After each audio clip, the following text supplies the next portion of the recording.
À 3h30 du matin, un homme se lève pour enregistrer l'une des émissions les plus écoutées de France. À l'antenne, une voix maîtrisée, dans l'ombre, une guerre invisible. Pendant des années, Nicolas Demorand parle à la France entière, mais se tait sur l'essentiel. Puis arrive un livre très court, Intérieure nuit, et une première phrase qui coupe le son. Je suis un malade mental. Ce n'est pas une formule, ce n'est pas un coup de com', c'est le début d'un livre sur la bipolarité, la honte, l'errance médicale et ce que la société refuse de regarder en face. C'est le témoignage d'un homme public qui raconte ce qu'il a longtemps caché. Un livre court, un sujet immense. Nicolas Demorand appartient à un univers où tout semble tenu. Les horaires, les mots, les invités. La matinale impose une discipline presque militaire. Se lever au cœur de la nuit, préparer, enchaîner, et tenir l'antenne. C'est précisément ce contraste qui rend Intérieur Nuit si puissant. Le livre raconte l'envers d'une image publique. Derrière la maîtrise, il y a la maladie. Derrière la voix stable, il y a les cycles. Derrière la réussite, il y a la peur de perdre sa place. Ce livre n'oppose pas réussite et maladie. Il montre qu'elles peuvent coexister. Intérieur Nuit n'est pas un roman, c'est un récit personnel. Nicolas Demorand explique les phases d'explication, mais aussi les phases sombres de dépression.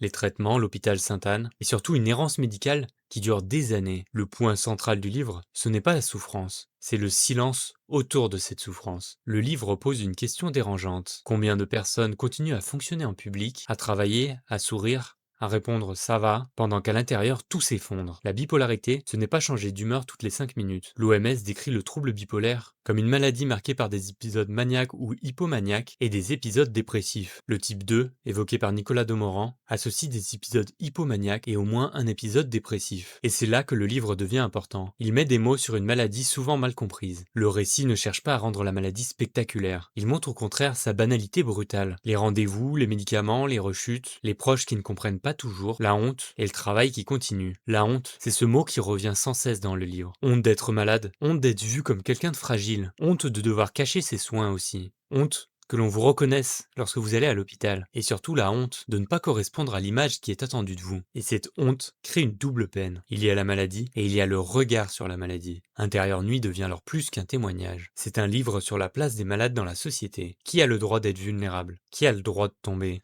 Qui garde sa dignité lorsque le diagnostic tombe? La vraie question du livre n'est pas qu'est-ce qui est arrivé à Nicolas Demorand, c'est combien y a-t-il de personnes qui souffrent des mêmes maux et qui cachent leur maladie. Intérieur Nuit, ce n'est pas seulement la nuit intérieure d'un homme, c'est aussi la nuit sociale autour de la maladie mentale. Ce que l'on cache, ce que l'on tait, ce que l'on range dans un coin pour ne pas déranger. La force du livre tient à sa forme. Il est court, il est direct, il ne dilue pas. Il ne transforme pas la douleur en spectacle. Nicolas Demorand ne propose pas un récit de guérison héroïque. Il raconte une vie avec la maladie et non pas une vie débarrassée de la maladie. Et cela change tout, parce que les témoignages de santé mentale deviennent parfois des histoires trop propres. La chute, la prise de conscience, la renaissance et la guérison finale. Ici, le récit reste plus inconfortable, plus réel aussi. Le diagnostic aide, les soins aident, la parole aide aussi, mais la maladie reste là. Lire Intérieur Nuit, ce n'est pas chercher une lecture agréable, c'est accepter un texte bref, pudique, parfois un peu brutal, qui met le lecteur devant une réalité souvent repoussée. La maladie mentale ne concerne pas uniquement les autres. Elle traverse des familles,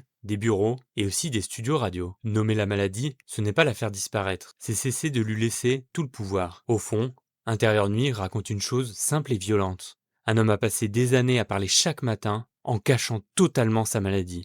Puis, il a écrit un livre court, un livre sombre, un livre nécessaire. Pas parce qu'il donne toutes les réponses, mais parce qu'il enlève un peu de honte à ceux qui n'avaient pas encore les mots. Après ce livre, une question reste. Combien de silences autour de la maladie mentale attendent encore d'être brisés? Vous pouvez retrouver le lien pour commander le livre dans la description, et il y a également un lien pour écouter gratuitement le livre audio grâce à l'essai Audible.